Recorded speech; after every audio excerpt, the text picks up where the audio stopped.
நான் உங்க Sadagopan Ramesh, farmer Indian cricketer.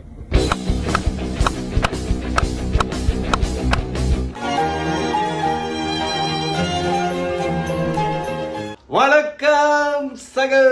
என்ன ஸ்டைலா வணக்கம் சொல்றீங்கன்னு பாக்குறீங்களா? கண்ணா லட்டு தின்ன ஆசையா அப்படின்னு கேட்டீங்கன்னா, என்ன சார் ஒரே ஒரு லட்டு தானா அப்படின்னு கேட்டீங்கன்னா, இல்ல 2 லட்டு. ஃபர்ஸ்ட் லட்டு என்னன்னு பாத்தீங்கன்னா, இந்தியா பாகிஸ்தானை கெத்தா ஜெயிச்சிட்டாங்க. இப்ப ஆல்மோஸ்ட் செமிஃபைனல்ஸ்க்கு குவாலிஃபைட் நம்ம சொல்லி ஆகணும். 2வது லட்டு ரொம்ப நாளா இந்த லட்டு கிடைக்குமாறு ஏங்கி கொண்டிருந்த ரசிகர்கள், எஸ்பெஷலி விராட் கோலி ஃபேன்ஸுக்கு அவரோட 100ம் வந்திருக்கு. ரொம்ப நாள் கழிச்சு வறட்சியில ஒரு பாலைவனத்துல பூத்த ரோஜா மாதிரி ஒரு 50ல ஆரம்பிச்சாரு ஓடிஐல இங்கிலாந்துக்கு எகெயின்ஸ்டா. இப்ப பாத்தீங்கன்னா அந்த ரோஜா ஒரு தோட்டமா மாறுற மாதிரி ஒரு ஃபீலிங் இருக்கு. பழைய விராட் கோலி ரன் மிஷினா மாறுற மாதிரி நம்மளுக்கு ஒரு எண்ணமும் வந்திருக்கு. மாறிட்டாரியா, கிங் இஸ் பேக் அப்படின்ற போது கண்ணா 2 லட்டு. ஐசிசி டிராஃபி அப்படின்னு சொன்னாலே உடனே வந்து ரசிகன் கேட்கக்கூடிய அந்த India Pakistan match எப்பங்க?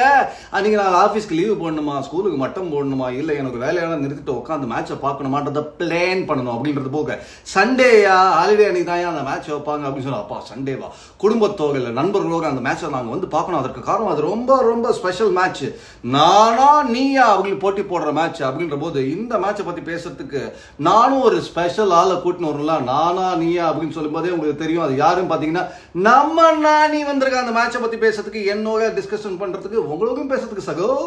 So special match, special person, நானா நீயான்ற போட்டியில கூட்டின்னு வந்திருக்கிறேன் நானியா. இவருக்கு பாத்தீங்களா இந்த விராட் கோலி மாதிரி ப்ரிப்பரேஷன் கிங். இந்த கமெண்ட்ரி எல்லாம் பாத்தீங்கன்னா இந்த இந்தியன் பிளாக் கலர்லயே பண்ணுவான். மேல ஒரு ஆரஞ்சு கலர்ல ஏதோ மார்க் பண்ணுவான், அப்புறம் வெள்ளையா ஊகுவான், அப்புறம் கிரீன் ஊகுவான்றத. விராட் கோலி பேட்டிங் எப்படி பிராக்டிஸ் பண்ணுவாரோ அது மாதிரி கமெண்ட்ரிக்கு ப்ரிப்பரேஷன் பண்ணிருப்பான். இன்னைக்கு கண்டிப்பா மேட்ச் பார்த்திருப்பான். கமெண்ட்ரியில அவனை மிஸ் பண்ணோம்.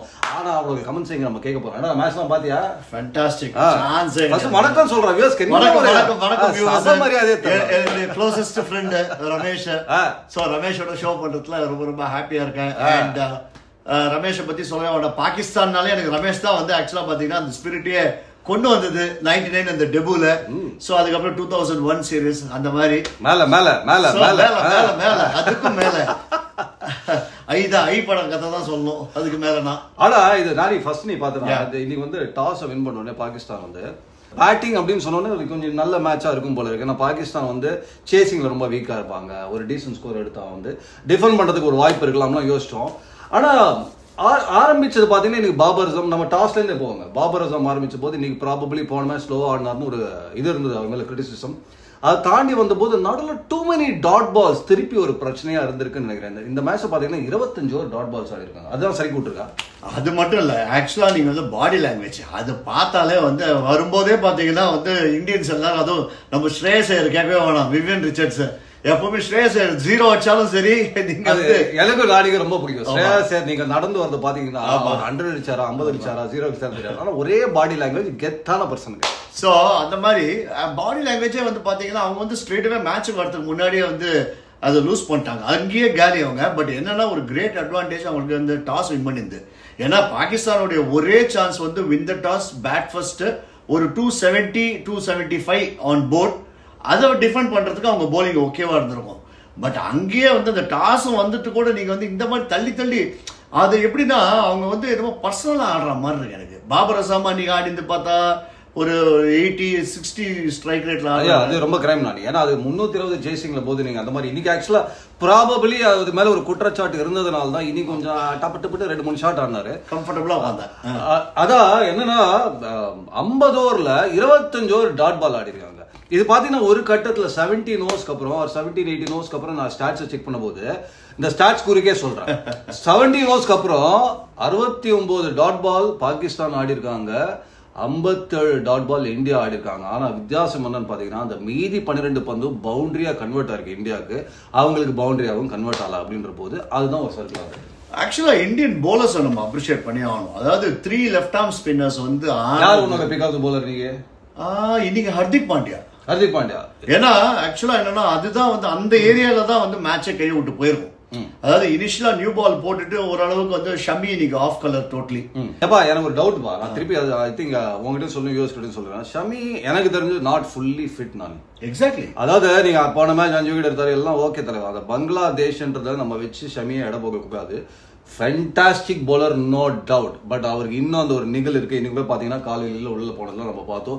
இந்த 145 ஃபடக்குன்னு போடுவார்ல, அது இல்லங்க. அது 1-2 பந்து தான் போடுறாரு, கன்சிஸ்டன்டா போக முடியல. அதாவது அவர் மேல ஒரு கண்ணு வச்சுக்கணும். இல்ல ரமேஷ், அவருக்கு பாத்தீங்கன்னா ஷின்னுல இன்ஜுரி. ஃபாஸ்ட் பவுலருக்கு ரொம்ப ரொம்ப இம்பார்ட்டன்ட் இந்த ஷின்னு, ஃபாஸ்ட் பவுலர். பட் என்னன்னா ஒண்ணு, அது வந்து சின்ன இன்ஜுரியா இருந்தா ஓகே. சின்ன இன்ஜுரி எங்கப்பா அவருங்க அப்பப்போ அந்த ஜெம்ஸ் அந்த பக்கமும் வந்து விழும், அப்படியே அழிவாங்க. சோ அந்த சின்ன இன்ஜுரின்னு நம்ம மென்ஷன் பண்றோம். பட் இப்ப என்ன ஒரு பெரிய அட்வான்டேஜ்னா, நியூசிலாந்து மேட்ச் எங்கேயோ இருக்கு, 2nd of March. ஒரு 5 நாள் ஏதோ கேப் இருக்கு. அதனால ஆனா பிப்ரவரி இல்ல 28 தான். நிறைய 5 நாள் சொன்னேன் நானே. மேட்ச்ல வீக் என்ன வீக் ஆகும்? நான் மேட்ச் இல்ல, நான் வந்து பிப்ரவரி மார்ச் அதுல நான் கொஞ்சம் வீக். ஏன்னா 4 வீக் தானே. சரி சரி ஓகே சமீதாக. இப்ப ஆனா வந்து இந்தியா ஒரு விஷயம் நம்ம பாராட்டி ஆகணும். இன்னைக்கு பும்ரா இல்லாம 2 மேட்சா பாத்தீங்கன்னா இழுத்து பிடிச்சி 250 சுருட்டுறாங்க ஆப்போனன்ட் சொல்றது ரொம்ப நல்ல விஷயம். ஹர்ஷத் ராணாவும் ரொம்ப நல்லா போட்டாருப்பா. நீங்க ஆக்சுவலா பார்த்தோம்னா ஸ்லோ ரன்ஸா. ஆனா பிக் ஆஃப் த பவுலர் குல்தீப்பும் நம்ம மறக்கக்கூடாது. குல்தீப் செமையா போட்டார். அந்த பிரஷர் பில்ட் பண்ணியிருந்தான். அதாவது அந்த டாட் பால் பிரஷரை பாகிஸ்தானுக்கு பில்ட் பண்ணியிருந்து இவர் நம்ம ரிஸ்வானும் சவுத் ஷக்கீலும், அதே மாதிரி போலிங்ல ஹர்திக் பாண்டியா, ஜடேஜா இவங்கெல்லாம் வந்து அந்த பிரஷரை பில்டப் பண்ணாங்க. சோ குல்தீப் யாதவ் அந்த அட்டாக்ல வந்த உடனே தெரியும் எப்படினாலும் 3-4 விக்கெட் எடுத்துருவாருட்டு. இன்னொன்னு நானே இந்த ரிஸ்வான் வந்து சவுத் ஷக்கீல் ஒரு நல்ல பார்ட்னர்ஷிப்பை பில்டப் பண்ணாங்க. ஆனா வந்து நீங்க பாத்தீங்கன்னா 2 பேரும் எய்தர் டாட் பால்ஸ் அப்படியே சேர்ந்து ஆடுறாங்க, இல்ல 2 பேரும் சேர்ந்து அடிக்க போனாங்க. அதே மாதிரி 2 பேரும் சேர்ந்து அவுட் ஆனாங்க. அப்படின்றதுனால அங்கேயும் ஒரு சர்க்கிள் இருந்திருக்கு. பட் ஓகே, ஓவராலா இந்தியாவுக்கு போலிங் அட்டகாசமா இருந்தது. அந்த 240 அப்படின்ற போது நம்ம எதிர்பார்த்தது பாகிஸ்தான் போலிங்ல ஃபைட் பண்ணக்கூடிய எபிலிட்டி இருக்கும். கொஞ்சம் இன்னும் மேட்ச் ஒன் சைடு தான் போகாது, வழக்கம் போல அது ஒன் சைடு தான் போகாதுன்னு எதிர்பார்த்தோம். ஆனா நீங்க ஆரம்பிச்சதும் ரோஹித் சர்மா 2-3 ஷாட், சுப்மன் கில் அப்படின்ற போது ஒரு மாதிரி அங்க தெரிஞ்சு போச்சுல. இல்ல ரோஹித் சர்மா வந்து 2023 வேர்ல்ட் கப் ரோஹித் சர்மா திரும்பி வந்துட்டார். அதுதான் எனக்கு ரொம்ப ரொம்ப ஹாப்பி. ஏன்னா இன்னைக்கு அடிச்சது 20 இருந்தாலும் கூட அந்த ஸ்டார்ட், அது இறங்கி வந்து அந்த லெஃப்ட் ஆர்ம் ஃபாஸ்ட் பாலரை வந்து எக்ஸ்ட்ரா கவர் மேல அடிக்கிறது, ஷார்ட் பால் அடிக்கிறது. ஸோ இந்த மாதிரி ரோஹித் சர்மா அண்ட் கில் வந்து இப்போ வேற லெவலில் ஆடிட்டு இருக்காரு. அவுட் ஆன பால் வந்து ஃபேண்டாஸ்டிக் பால். அது ஆக்சுவலா பாத்தீங்கன்னா நிறைய அப்ரார் போட்டாரு. பால் ஆஃப் தி டோர்னமெண்டாவே இருக்கலாம். அதான் அப்ரார் போட்டாரு. அது அந்த பிட்ச்ல இருந்து அந்த டீவியேஷன் இருந்தது. அது ஏன்னா ஏன் தெரியுமா, நான் அவங்க சொன்னேன், அதுக்கு முன்னாடி ஒரு 2-3 பந்து டர்ன் ஆயிருந்ததுன்னா உஷாரா இருப்பாரு. ஆனா முதல்ல திரும்பின பந்தே அதுதான், அதுல மாட்டிக்கினாரு. அது வந்து ஃப்ரண்ட் ஃபுட்ல ஆடிந்தாங்க, ஒருவேளை பேட்டோட எட்ஜில் பட்டு எங்கேயா வெளில போயிருக்கும். பட் ஃபர்ஸ்ட் பால் டர்ன் ஆகுது பாத்தீங்களா, ஒரு டகால் விக்கெட்ல இருந்து, அதுதான் மோஸ்ட் சர்ப்ரைஸ் பண்ணும் பேட்ஸ்மேனா. அது நேரம் தட்டி போச்சு. பட் ஆனா நம்ம வருவோம் இன்னைக்கு கிங் கோலி இஸ் பேக். அதான் நீங்க பாத்தீங்கன்னா 2 ஷாட் அந்த கவர் ஆரம்பிச்சாரு ஹாரிஸ் ராஃப், தெரிஞ்சு போச்சுங்க. ஒரு மாதிரி இன்னைக்கு வந்து ஒரு கட்டம் கட்டிட்டு வந்திருக்காரு விராட் கோலி. ஏன்னா அவருக்கு தொடர்ந்து நீங்க பாத்தீங்கன்னா ஸ்டார்ட்ஸ் கிடைக்குது, ஆனா அந்த ஸ்டார்ட்ஸை கன்வெர்ட் பண்ண முடியலன்றது தான் அவருக்கு வருத்தமா இருந்தது. இன்னைக்கு ஆனா வந்து வின்னிங் ஷாட் விராட் கோலி. ஆக்சுவலா அங்க ஒரு டென்ஷன் ஒரு சின்னதா போச்சு, 100 வருமா வராதா. ஹர்திக் பாண்டியா ஆக்சுவலா வந்து ஹர்திக் பாண்டியா அவுட் ஆகலன்னா விராட் கோலிக்கு அந்த 100 கிடைச்சிருக்காரு.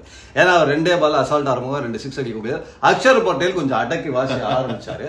பட் ஆனா நானும் இப்ப ஒரு விஷயம் பார்த்தா 3 மேட்ச், கடைசி 3 மேட்ச் எடுத்தனா ஒரு 50 ஒரு 100 அப்படின்ற போது நம்ம கான்பிடண்டா சொல்லலாமா கோலி இஸ் கிங் இஸ் பேக்னு? King was always there. என்னை பொறுத்த வரைக்கும் நான் வந்து ஆக்சுவலா பாத்தீங்கன்னா இதுக்கு முன்னாடி நம்ம ஸ்டார் ஸ்போர்ட்ஸ் தமிழ்ல நான் சொன்ன போது கூட இதே தான் சொன்னேன். அதாவது கோலி எல்லாம் வந்து நீங்க வந்து 80+100 அடிச்சவரை வந்து நம்ம வந்து ஒயிட் பால்ல வந்து இஸ் ஆல்வேஸ் எ கிங். அந்த ரெட் பால்ல ஒன்னா வந்து ஆஸ்திரேலியால அந்த பிரச்சனை இருந்தது. பட் இது மோர் இந்த மைண்ட் தான் கோலிக்கு. பட் இன்னைக்கு என்ன பண்ணாருன்னா, right from the word go that இன்டென்ட்ல, அதாவது போன பங்களாதேஷ்ல கூட ஃபர்ஸ்ட் 10 பால்ல 1 ரன் அடிச்சிருந்தாரு. வேறாஸ் இன்னைக்கு வந்த முதல்ல இருந்து இன்னைக்கு நான் வந்திருக்கேன்டா. சோ அதான் அந்த இன்டென்ட் வந்து காமிச்சது வந்து இன்னைக்கு வந்து அவுட் ஆனாலும் கவலைப்பட போறது இல்லை. ஆனா இன்னைக்கு ஸ்டேட்மெண்ட், இன்னைக்கு நான் அடிக்கிறேன்னா ஃபர்ஸ்ட்ல இருந்தே வந்து நான் வந்து உங்களை வந்து பேக் ஃபுட்ல தள்ளுறேன். ஆனா கோலி இருந்தது ஃப்ரண்ட் ஃபுட், ஆனா பாகிஸ்தான் தள்ளிந்து பேக் ஃபுட் கலக்கிட்டார் போட்டு.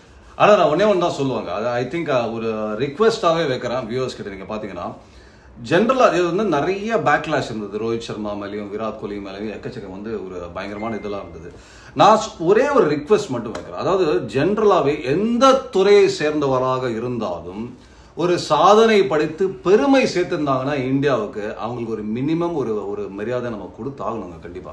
அந்த ஒரு பேட் ஃபேஸ்ல போறாங்கன்னு சொல்லிட்டு ரைட் ஆஃப் பண்ணக்கூடாது. இல்ல அதையும் தாண்டி நான் அவங்கள தலைமையில தூக்கி வச்சுக்க சொல்ல. If you are not a Virat Kohli fan or Mahendra Singh Dhoni fan or Rohit Sharma fan, அவங்கள தலைமையில தூக்கி வச்சுக்கோங்கன்னு நான் சொல்ல. ஆனா அட்லீஸ்ட் காலில் போட்டு மிதிக்காதீங்க. அதுதான் எனக்கு ஒரு தாழ்மையான ரிக்வெஸ்ட். ஏன்னா இவங்களெல்லாம் நம்ம ரைட் ஆஃப் பண்ணவே கூடாது. ஏன்னா இந்தியாவுக்கு பெருமை சேர்த்தவர்கள். நான் மீண்டும் சொல்றது, நாட் ஜஸ்ட் கிரிக்கெட்டர்ஸ், எந்த துறையினராக இருந்தாலும் அவங்களுக்கு அந்த குறைந்தபட்ச மரியாதை நம்ம கண்டிப்பா கொடுத்தாகணும். ரொம்ப தரம் தாழ்ந்த விமர்சனம் பண்ணக்கூடாது. நான் நிறைய முறை ரோஹித் சர்மா விராட் கோலி பண்ணுவாரு, சாம்பியன்ஸ் நல்லா பண்ணுவாங்க சொன்னா நான் ரொம்ப ஹாப்பிங்க. கண்டிப்பா நான் இப்ப இந்த உங்க ஷோல இன்னொன்னு ஒன்று சொல்றேன் பாருங்க ரமேஷ். விராட் கோலி 100 கிராஸ் பண்றாரு. நான் இன்னைக்கு ஆடிந்த வச்சு சொல்றேன். அதாவது இட்ஸ் அ லாங் வே அவே எல்லாம் சொல்லுவாங்க. ஒரு ஃபார்மேட்ல இருந்து ரிட்டையர் ஆயிட்டாரு. But even then this prediction I am making, he will be on 100 hundreds or 101. Sure away Virat Kohli is going to do it. இது எல்லாம் யோசிக்கலாம் எப்படிப்பான்னு. என்ன இது மேசிவ் ப்ரெடிக்ஷன்? யாது இந்த சொல்றீங்க? மேசிவ்லாம் இல்ல, ஷூர். இது விராட் கோலிக்கு வயசு பாத்தீங்கன்னா 35 36ன்னு வச்சுக்கோங்க. இவன் வந்து ஜோசியர்னா அந்த ஜோசியமும் பார்ப்பான். அதெல்லாம் கிடையாது. எனக்கு தெரிஞ்ச இந்த ஜோசியத்துல ஹாஸ்யம் மட்டும்தான். அது ரமேஷோட இருக்கும்போது அதெல்லாம் எனக்கு ஜோசியம் தெரியாது. பட் நான் making a prediction because of this innings. இன்னைக்கு ஆன இன்னிங்ஸை வச்சு நான் என்ன சொல்றேன்னா, கண்டிப்பாகவே Virat Kohli will score the remaining to get it to. அது லாங் வே அவே மாதிரி இருக்கும். 100 கண்டிப்பா சச்சினோட ரெக்கார்டை அவர் ஈக்குவல் பண்ணுவார், இல்ல முறியடிப்பார். 101ல முடிப்பாரு. இது நான் இந்த ப்ரெடிக்ஷன் பண்றேன். கண்டிப்பா 40 வயசு வரைக்கும் ஆடுவாருங்க. So Virat Kohli is more fitter. 2027 world cup நம்ம பேசுறோம், அதை மீறியும் அவர் ஆடுவாரு. சோ கண்டிப்பாக making this bold prediction on this. இது ஆக்சுவலா விராட் கோலிக்கே சர்ப்ரைஸா இருக்கும்னு நினைக்கிறேன். ஆனா சச்சின் அண்ணே இதுக்கும் எனக்கு சம்பந்தம் கிடையாது. உங்களை கட்டம் போட்டு தூக்குறது இவன் நாரி. சரி, ஆக்சுவலா நீங்க இன்னொரு விஷயம் பார்த்தா, நம்ம இப்போ பாகிஸ்தான் ஏன் வந்து ஒரு இது டைம் எனக்கு புரியாத ஒரு புதிராக இருக்குங்க. எல்லா டீமும் எல்லாத்துலையும் இம்ப்ரூவ் பண்ணிட்டாங்க. ஆனால் அவங்க ஃபீல்டிங் மட்டும் இன்னைக்கும் காவா விட்டுனே இருக்காங்க. அப்படின்ற போது இன்னைக்கும் சருக்குன்னு ஒரு விஷயம் பாகிஸ்தானுக்கு ஒரு கேட்ச். பட் நீ வந்து 240 அப்படின்னு அவங்க டிஃபெண்ட் பண்ணும்போது நீ ஒரு அவுட் சைட் சான்ஸ் இருக்கு பிகாஸ் ஆஃப் பாகிஸ்தான் நல்லா யோசிச்சோம். இன்னைக்கு ஆனால் டோட்டலாக ஒன்றுமே ஒரு ஃபிளாட்டாக இருந்தது போலீங்க. இல்லை, பாகிஸ்தான் வந்து முன்ன பழைய பாகிஸ்தான் வசீம் அக்ரம், வக்கார் நியான் அந்த பீரியட்ல ஆடின அந்த போலர்ஸ் தான் 240 பாசிபிள், அதாவது டிஃபெண்ட் பண்றதுக்கு. பட் இந்த போலிங்ல ஆக்சுவலா பாத்தீங்கன்னா ஒரு விக்கெட் டேக்கிங்ன்றது Shaheen Shah Afridi with new ball wicket எடுத்தால் தான் உண்டு. அதுக்கப்புறம் பாத்தீங்கன்னா நீங்க ஹாரிஸ் ராஃபை இந்தியன்ஸோட அவர் என்னைக்குமே நல்லா பண்ணியது கிடையாது. நசீம் ஷா ஓகே, அப்ரார் நல்லா போடுறாரு, பட் அவருக்கு சப்போர்ட் கிடையாது. ஸோ எனக்கு தெரிஞ்சு 241 டிஃபெண்ட் பண்ற போலிங் கிடையாது. பட் இன்னொன்று என்னன்னா, டென்ஷன்ல இருக்கும்போது you R A good fielder. So டென்ஷன்ல இருக்கும்போது ஹார்ட் ஹேண்ட்ஸ். ஸோ இப்போ அவங்க விட்ட கேட்ச்லாம் பார்த்தீங்கன்னா எல்லாம் சிட்டர் கையில வந்து உட்கார்ற கேட்சை வந்து குத்துறாங்க போல. ஸோ அந்த மாதிரி இருக்கும்போது தேவர் ஆல் டென்ஸ். ஏன்னா நாக் அவுட், இந்த match தோத்தா almost knock out.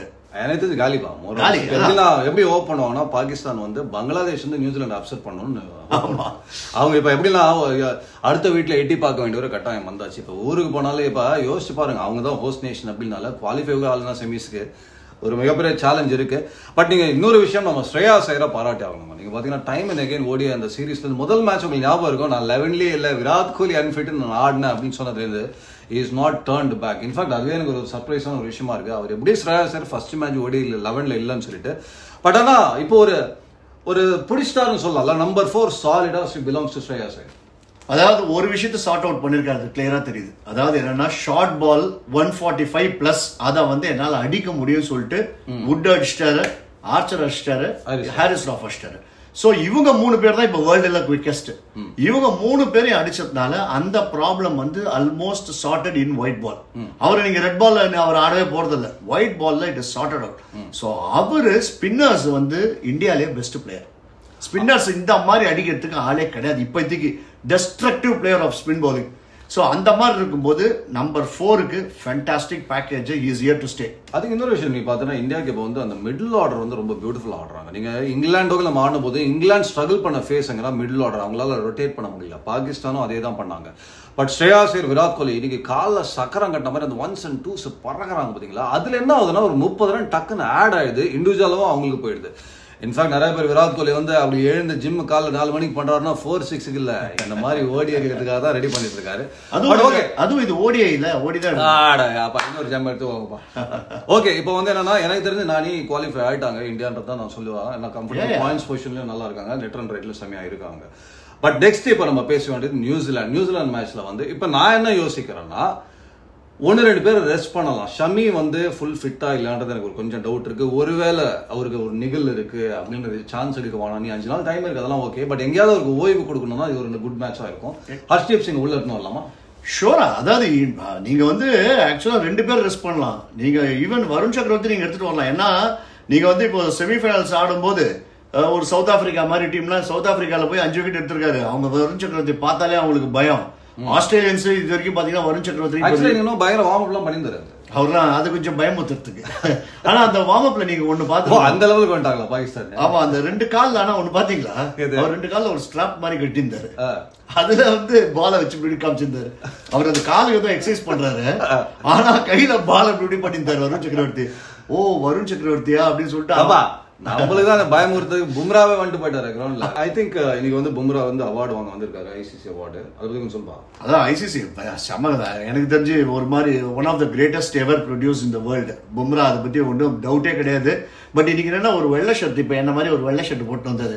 So Pakistanis ஓஹோ இவர் வெள்ளை ஷர்ட் தான் வந்திருக்காரு, கலர் ட்ரெஸ்ல வரல, ஆட வரல.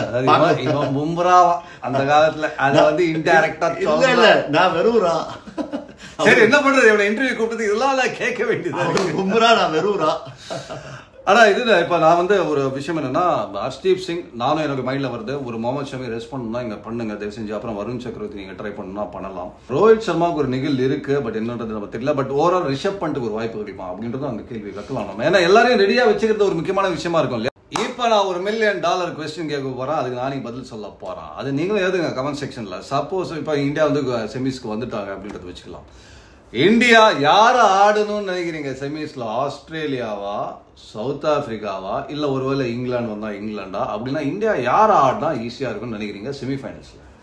ஐ திங்க் இப்ப இருக்கிற டீம்ஸை பார்க்கும்போது first it will be England. ஏன்னா இப்பதான் இங்கிலாண்டை போட்டு நெசிக்கிருக்காங்க. அந்த மேட்ச் கண்டிப்பாவே இங்கிலாந்து வராது போல இது. இல்ல வருண் சக்கரவர்த்தி. அதுக்கப்புறம் அப்படி இல்லாட்டி next I will play Australia. In spite of 350 அடிச்சு ஆஸ்திரேலியா வந்தால் கூட நான் வந்து சவுத் ஆப்பிரிக்கா ஆட மாட்டேன். சவுத் ஆப்பிரிக்கா ஃபைனல்ஸ் வந்து அவங்களே வந்து கப்ப கொடுத்துருவாங்க. மஞ்சள் தானே நீமே நம்ம டேஞ்சர். இல்ல இந்த மஞ்சள் வந்து டேஞ்சர் கிடையாது. இந்த மஞ்சள் வந்து செம்மையா ஆடினாங்க, பொழக்கிறாங்க. பட் துபாயில மேட்ச் அதே மாதிரி பொழக்க முடியாது, டர்ன் ஆகும். அண்ட் இந்தியன் ஸ்பின்னர்ஸ் டெஃபினெட்லி வந்து அந்த அளவுக்கு ஈஸி கிடையாது. அவங்க bowling will be exposed definitely. அவங்க போலிங் நேத்தியே பாத்தீங்க. இந்த ஆஸ்திரேலியா மட்டும் நான் எப்பவுமே ஒரு ஐசிசி புரியுது இல்ல ஐசிசி அது ஏன் நான் சொல்றேன் பாரு உங்களுக்கு. அதாவது 2 விதமா நீங்க டீமை பிரிச்சுக்கலாம். ஒன்னு சூப்பர் ஸ்டார்ஸ் எல்லாம் டீம்குள்ள போட்டு போய் அவங்க டிராஃபி எடுத்துன்னு வருது ஒரு டீம். இன்னொன்னு வந்திருக்கோம் இங்க சூப்பர் ஸ்டாரை உருவாக்கிட்டு டிராஃபி எடுத்துன்னு போறோம்ன்றது 2வது டீம். இது 2த்தையுமே ஆஸ்திரேலியா பண்ணுவாங்க. நான் ஒரு ஐடியா சொல்லிட்டேன். நீங்க ஆஸ்திரேலியா செமிஃபைனல்ஸ்ல அடிச்சிட்டீங்கன்னா ஃபைனல்ஸ்ல போனா கப்பு வந்துடும். நீங்க செமிஃபைனல்ஸ் சவுத் ஆப்பிரிக்கா அடிச்சுட்டு நீங்க ஃபைனல்ஸ்ல ஆஸ்திரேலியா போனா பழைய ஞாபகங்கள் எல்லாம் வரும். சோ நீங்க வந்து இல்ல நீங்க பாருங்க 2011 வேர்ல்ட் கப் அடிச்ச போது கூட எப்பப்பெல்லாம் வந்து இந்தியா ஆஸ்திரேலியாவை வந்து முன்னாடி செமிஃபைனல்ஸ்ல குவார்டர் ஃபைனல்ஸ்ல அடிக்கிறாங்களோ அப்பப்பெல்லாம் கப் அடிச்சிருக்காங்க. T20 வேர்ல்ட் கப் 2007 ஆஸ்திரேலியாவை அடிச்சாங்க, கப் அடிச்சாங்க. 2011 ஆஸ்திரேலியாவை அடிச்சாங்க, கப் அடிச்சாங்க. சோ நீங்க எந்த இது எடுத்தாலும். ஆனா 23ல என்ன பண்ணாங்க? அதாவது சிம்பிளா என்ன சொல்லணும், ஆஸ்திரேலியா ஃபைனல்ஸ்க்கு முன்னாடி மீட் பண்ணா பிரஷர் கம்மி, அடிச்சு நொறுக்கிட்டு போனாங்க. ஃபர்ஸ்ட் சவுத் ஆப்பிரிக்கா இருப்பாங்க, ஃபைனல்ஸ் உடனே கை கால்லாம் அப்படியே நடுங்கும், கொடுத்துருவாங்க cup. Okay super super. So இன்னைக்கு நீங்க பாத்தீங்கன்னா நான் ஏற்கனவே சொன்ன மாதிரி கண்ணா 2 லட்டு தின்ன ஆசை அப்படின்னா 2 லட்டு. இன்னொன்னு நான் கிளியரா சொல்லிட்டேன். நான் ஏற்கனவே சொன்ன பார்த்து விராட் கோலி அந்த விமர்சனங்கள்லாம் தாண்டி அதனால நான் நீங்க congratulations to Virat Kohli fans சொல்ல போறது இல்ல, congratulations to Indian cricket fans. ஏன்னா அவர் ஒரு இந்தியன் கிரிக்கெட்டர், இந்தியாவுக்கு அற்புதமான இன்னிங்ஸ் ஆடி இருக்காரு அப்படின்றனால hats off to India. Kohli கே பீச்சே கியா ஹைன்னு ஒரு பாட்டு இருக்குல்ல, அந்த சோலே கே பீச்சே அந்த மாதிரி. அந்த கோலி கே பீச்சே கியா ஹைன்னா பூரா இந்தியா ஹை, பூரா வேர்ல்டு ஹை. சரிங்க. இப்ப இவர் சொன்னதுல நான் எதுவும் சொல்ல மாட்டேன். இன்னைக்கு நான் ஒரு இது பார்த்தேங்க, அதாவது இந்த சாம்பியன்ஸ் ட்ராஃபி வந்து பாகிஸ்தான் வந்து அவங்க ஊர்ல பயங்கரமா போஸ்டர்லாம் ஒட்டி இதெல்லாம் பண்ணிருக்காங்க, ஒரு செலிப்ரேட் பண்ணிருக்காங்க. அந்த போஸ்டர்ல வெஸ்ட் இண்டீஸ் டீம் இருக்கு. எனக்கு ரொம்ப ஷாக்கா இருக்கும், உங்களுக்கு ஷாக்கா இருக்கும். ஆனா அதை பார்த்து நான் பயங்கரமா சிரிச்சிருக்கேன். பட் இங்க பாகிஸ்தான் நான் மீண்டும் சொல்றது potentially good side, but they need one guidance, one great captain. மீண்டும் பாகிஸ்தான் நிறைய முறை கேப்டன் தேர்வு செய்யறது எப்படின்னு பாத்தீங்கன்னா, இவரால டிராஃபி அடிப்பாங்கன்னு தேர்வு செய்யறதுல இவன் கேப்டன் பண்ணக்கூடாது, அவன் கேப்டன் பண்ணக்கூடாது, நீ கேப்டன் பண்றியா அப்படின்ற மாதிரி இருக்கு. But time again India versus Pakistan stage வரும்போது இந்தியா அடிச்சு தெரிச்சிருக்காங்க. சரி, வேற ஏதாவது எக்ஸ்ட்ரா சொல்ல விரும்புறியா இந்த வியூவர்ஸ்க்கு? வேற ஒன்றும் இல்லை, பாகிஸ்தான் ஃபர்ஸ்ட் இன்ஃப்ராஸ்ட்ரக்சரே அவங்களுக்கு கிடையாது. அவங்க பிஎஸ்எல்ல மட்டும் வச்சுட்டு இருக்காங்க, மற்றபடி இல்லை. எல்லா பிளேயர்ஸும் வெளில இருக்காங்க. டீம் அசம்பிள் பண்றது டிரான்சிஷன் ஃபேஸே இல்லை அவங்களுக்கு. ஸோ மற்ற டீம்ஸ்லாம் வந்து செகண்ட் லெவன் தேர்ட் லெவன்லாம் வைக்கும்போது இவங்களுக்கு வந்து ஃபர்ஸ்ட் லெவனே அசம்பிள் பண்ண முடியல. ஸோ கேப்டன் யாருன்றது தெரியல. உள்நாட்டில் வந்து பார்த்தீங்கன்னா அவங்க உள் டீம்ல, ஸோ பார்த்தீங்கன்னா டீம் உள்ளேயே வந்து எல்லாருக்கும் ஒருத்தர் ஒரு மாதிரி அந்த பாடி லாங்குவேஜே தெரியுது. ஃபீல்டிங் விட்டா இன்னொருத்தர் திட்டுறாங்க, அவங்க திட்டுறாங்க, ஒருத்தர் இன்னொருத்தர் மூஞ்ச பாக்குறாங்க. இதெல்லாம் விட்டுட்டு ஃபீல்டிங் விட்டா எவனை திட்ட முடியும்? இவன் 2 கேட்ச் விட்டா அவன் 3 கேட்ச் விடுறான். அதான், பட் ஒருத்தர் இன்னொருத்தர் பிளேம் பண்ற மாதிரி இருக்காங்க. Pakistan is always talented. ஆக்சுவலா bad luck for Pakistan, well played India. But பாகிஸ்தானை பொறுத்த வரைக்கும் அவங்களுக்கு கேப்டனோட நீடட் லீடர். அதாவது ஒரு லீடர் இருந்தாங்கன்னா டெஃபினெட்லி லைக் இம்ரான் கான் மாதிரி ஒரு லீடர் இருந்தாங்கன்னா கண்டிப்பாகவே அவங்க வந்து திருப்பியும் வந்து தே வில் கம் பேக். அதை தான் அவங்க தேடணுமே தவிர வெறும் ஒரு கேப்டன் நல்ல பிளேயர் வந்து கேப்டனா போட்டலான்றதோட அந்த லீடரை வந்து அவங்க தேர்ந்து எடுத்தாங்கன்னா இவங்க எல்லாருமே வந்து வேர்ல்ட் பீட்டர்ஸா ஆகலாம். அதுங்க பேசிக்கலி வந்து நீங்க அவங்க உள்ள இருக்கிற ப்ராப்ளம்ஸ் என்ன எல்லாத்தையும் சார்ட் அவுட் பண்ணி அதை வந்து அதுல ஃபோக்கஸ் பண்ணி அதை எப்படி ஸ்ட்ரென்தன் பண்ண முடியும் பார்த்தாங்கன்னா பாகிஸ்தான் நல்லா பண்ணுவாங்க. ஜென்ரலாவே பாகிஸ்தான் அவங்க மேல ஃபோக்கஸை வச்சு இந்தியா மேல ஃபோக்கஸ் ரொம்ப இல்லாம இருந்தாலே முன்னேற்றம் பார்க்கலாம். பட் எனிவே சூப்பர், இந்தியா வந்து ஒரு செமையா வந்திருக்காங்க. பட் ஸ்டில் இன்னும் லாங் வே டு கோ. அதற்கு காரணம் என்ன பாத்தீங்கன்னா பெட்டர் சைட்ஸ் இனிமே தான் ஆட போறாங்க இந்தியா. பங்களாதேஷ், அதை தாண்டி ஒரு பாகிஸ்தான், இப்ப நியூசிலாந்து, அப்புறம் செமிஸ் போனீங்கன்னா இன்னும் ஒரு ஸ்ட்ராங்கர் சைடு வரும் ஃபைனல்ஸ் அப்படின்றனால இங்கேருந்து அப்படியே மேல தூக்கிட்டே போயின்னு இருக்கணும். எனிவே நன்றி சகோ உங்களுக்கு ஆதரவுக்கு. நானும் ஒன்றும் இனிமேல் நிறைய வீடியோ பண்ணுவோம், நிறைய பேர் நீங்க கேட்குறீங்க அப்படின்றதுனால நானே சேர்ந்து நிறைய இந்த பதிவுகள்லாம் இது பண்றோம். அண்ட் ரொம்ப ரொம்ப நன்றி. ஸ்பெஷல் பர்சன் நானிக்கும் எனக்கு நன்றி. நீ ஏதாவது சொல்ல விரும்புறியா நண்பா? ரொம்ப ரொம்ப நன்றி இந்த ஆப்பர்ச்சுனிட்டி கிடைச்சதுக்கு with Ramesh. Have a nice day, buddies. Yeah.